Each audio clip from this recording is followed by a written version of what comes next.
নমস্কার সবাইকে, আমার সিঙ্গেল ফাদার ব্লগে তোমাদের সবাইকে জানাই অনেক অনেক ভালোবাসা।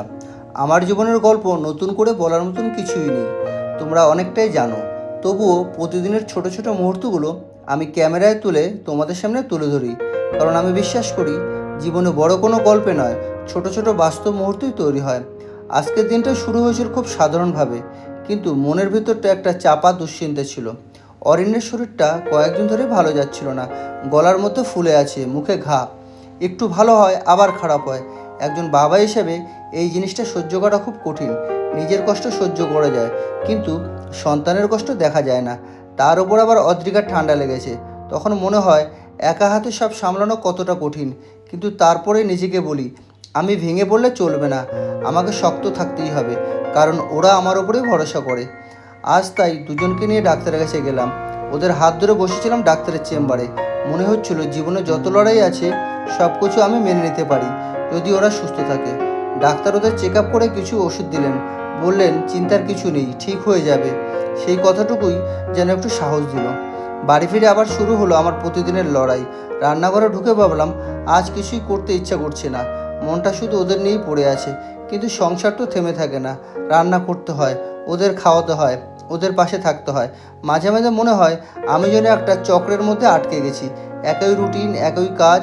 কিন্তু তারপর মনে পড়ে যায় এই রুটিনটাই আমার জীবনের আসল দায়িত্ব, আমার ভালোবাসা। এর মাঝেই চোখে পড়লো বাড়ির সজনে গাছটা, কয়েকটা সজনে ডাঁটা হয়েছে। হঠাৎ করে মনে হলো এতগুলো সজনে নিজের বাড়িতে, নিজের গাছের, এর মধ্যে একটা আলাদা টান আছে। যদিও গাছে ওঠার অভ্যাস নেই, তবুও সাহস করে উঠে পড়লাম। কষ্ট হচ্ছিল, ভয়ও লাগছিল, কিন্তু মনে একটা জেদ ছিল, আমি পারবো। কারণ জীবনে আমাকে শিখিয়েছে কোনো কাজ সহজ না হলেও চেষ্টা করলে অনেক কিছুই সম্ভব। মোটামুটি অল্প কিছু সজনে পারতে পেরেছি। নিচে নেমে ভাবলাম এতগুলো সজনে আমি কিভাবে খাবো। তখনই মনে হলো পাশের বাড়ির কারোর সাথে ভাগ করে নিলে কেমন হয়, কারণ সুখ, খাবার, ভালোবাসা এই জিনিসগুলো একা রাখলে মূল্য কমে যায়, ভাগ করে নিলে তা বাড়ে। আজকে রান্নাবান্না করার ইচ্ছাটা সত্যি খুব কম ছিল। ওদের শরীর খারাপ বলে মনটা বারবার খারাপ হয়ে যাচ্ছিল। তবুও নিজেকে বোঝালাম জীবনে যত কষ্টই আসুক দায়িত্ব থেকে পালিয়ে গেলে চলবে না। দিনভর ওদের সাথে সময় কাটালাম, ওদের সাথে দুষ্টুমি, ওদের হাসি, ওদের ছোটোখাটো কথা, এইগুলোই আমাকে আবার নতুন করে বাঁচার শক্তি দেয়। একটা সময় মনে হয়েছিল আমি হয়তো একা, কিন্তু এখন বুঝি আমি একা নই, আমার দুটো ছোট্ট পৃথিবী আছে।